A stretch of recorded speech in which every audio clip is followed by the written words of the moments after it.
We are back on Kababayan Today at kasama natin the legend, Noy Pillora. Of course, he's not going to call himself a legend because he's humble like most Filipinos. But I am saying, kasama natin, of course, Legendary Folk Band Asin. And you were you were the founding member of Asin. Let's talk about the music that really, talagang pag sinabing Asin, kilalang-kilala yung mga musiko nyo. Let's talk about the music that you were able to produce for Asin nga. Para sa iyo, ano yung pinakamarkadong kanta ng Asin?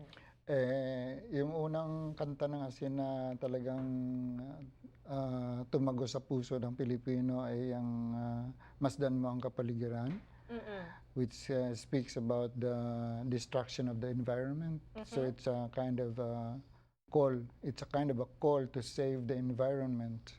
Yes, and you wrote this in the 70s, and yet today it keeps on happening.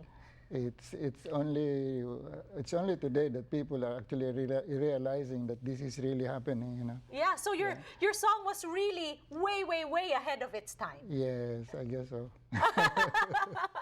So, bakit kailangan malaman ng mga kababayan natin ang music ng Asin?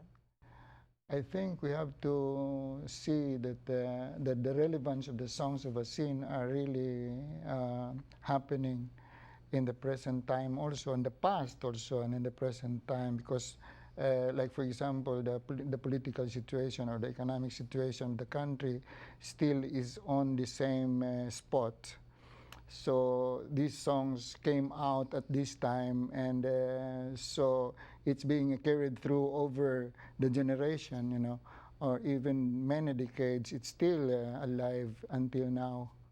What can you say about the political atmosphere that's currently happening in the Philippines as of now? Because, I mean, Bongbong Marcos almost won as vice president. Now, of course, he's saying na dinaya daw siya, 'di ba? Maraming issue na ganyan, but you were there during the martial law time. Your music represented that era. Medyo heavy guts 'yon. Mabigat 'yon pag inisip mo. No, actually, we are not a political group, you know. Yes, not a political group, but why is your music associated during that era? Because we are talking mainly of the morality of the people or the population in general, but we were not against somebody directly. Specific. Yeah, specific. And like when we say magnanakaw, you know, no, this is one of the songs of Asin, and we are talking about the thieves, but we are talking also about the thing that this kind of habit or or character of the Filipinos, that this actually came from the history also, which was when I can remember it, that and when I was in high school, I was taught in the history that the Philippines was called by the Spanish colonizers Las Islas de Ladrones, which means the islands of thieves. That's right. The Philippines, prior to being called Filipinos, the Spanish looked at our people as thieves, di ba? Yeah. And yet they were the ones who stole from us, and colonizers have continuously done so. They have raped our lands, and it continues to happen till today dahil yung ating mga katutubo nga sa Mindanao pinapaalis nga dun sa paligiran nila. But I want people to understand the relevance that that music has really the power to last generations, because at that time your music was so associated with the upheaval of the times, and yet today pag pinakinggan mo yung musika ninyo hanggang ngayon relevant pa rin siya. I mean, to stand the test of time for over 20-30 years, I mean, something has to be said about that, Noy. Yeah, I guess so.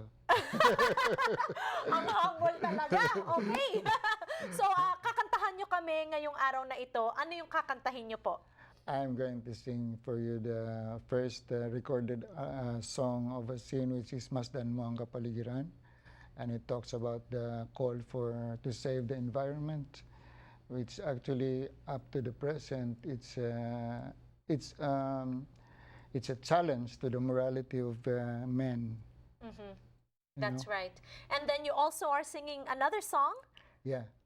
What is the song that you will be singing?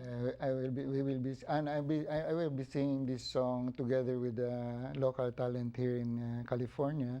Her name is Xiamara, and she's one of the talents who's going to perform on the concert that we're going to do on June 17 and 18 here in Orange County. That's right. The details for that, tinatawag po ang Karugtong sa musika ng Asin. This is happening June 17 and 18. It's going to happen at the St. Matthew Church, which is at 1111 West Town and Country Road sa Orange City po yan sa California. Pagbalik po natin, makakasama natin sila and you will listen to their beautiful music.